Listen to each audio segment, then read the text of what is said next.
a world where artificial intelligence is threatening to replace us and our jobs, there's an old idea making a comeback: universal basic income. This means giving everyone a guaranteed income, no matter their job or financial situation. Do you think it's a crazy idea? Well, let me tell you, no job is safe now. The World Economic Forum warned us last year that in the next 5 years, 83 million jobs will be lost worldwide due to AI. So, what will happen to those whose jobs might disappear? How will they support themselves and their families in a world where machines can do more and more human work? In this uncertain time, can we make the idea of universal basic income a reality?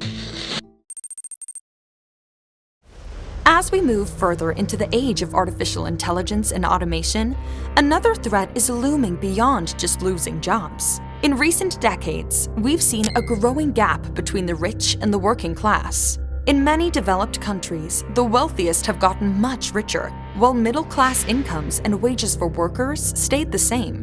This gap is especially big in the United States, where the richest 1% of households now own 40% of the entire national wealth. To understand why this inequality is happening, you don't have to look much further than central bank policies.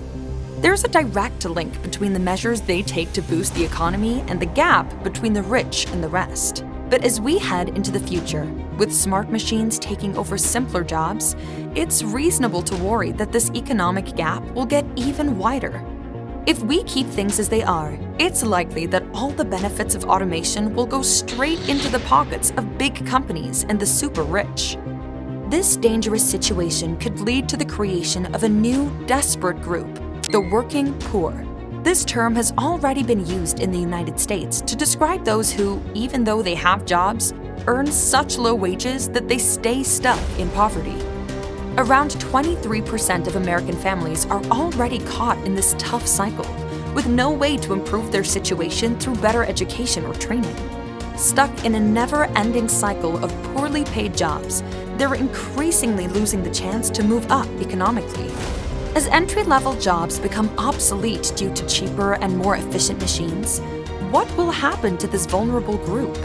The job loss caused by automation not only threatens to increase the number of unemployed drastically, but also to add more people to the working poor group, stuck in poverty despite their hard work. And let's face it, when it comes to machines, we humans have few advantages. We have physical and biological limits. We can only work about 8 hours a day before needing rest and refreshment.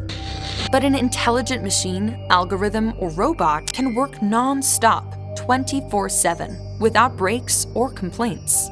If you're a corporate leader focused solely on profits, the choice is clear.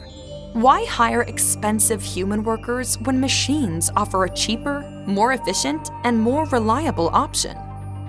This is where the old utopian idea of universal basic income could become a practical need in our time.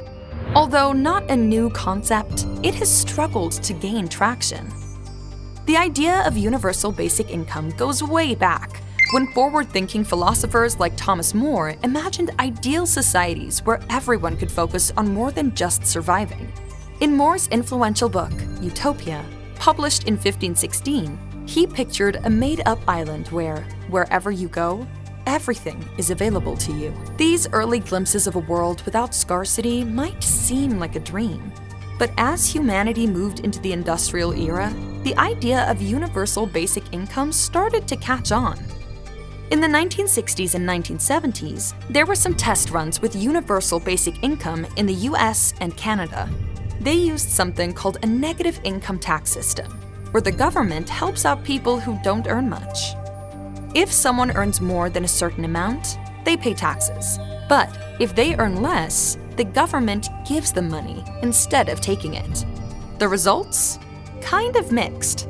It made some people work less, especially young folks. But it also made more kids go to school. But it didn't really make families much richer in the end. So they weren't sure if it was worth it for taxpayers. But all in all, it was a decent trial. So, as we enter the 21st century, A whole new technological revolution has sparked renewed interest in universal basic income.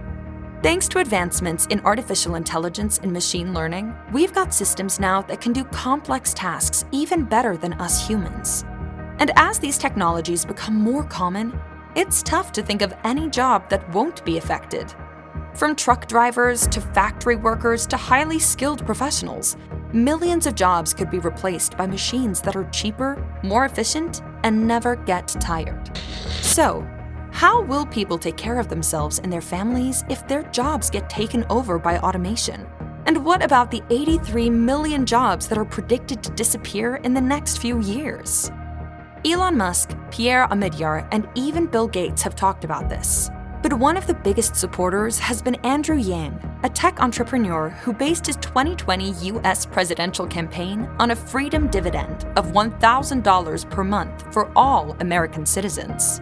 Yang believes this could help lessen the impact of automation and boost the economy by giving consumers more spending power. There's another idea, a bit controversial for business owners and corporations, called a robot tax on companies that benefit from automation.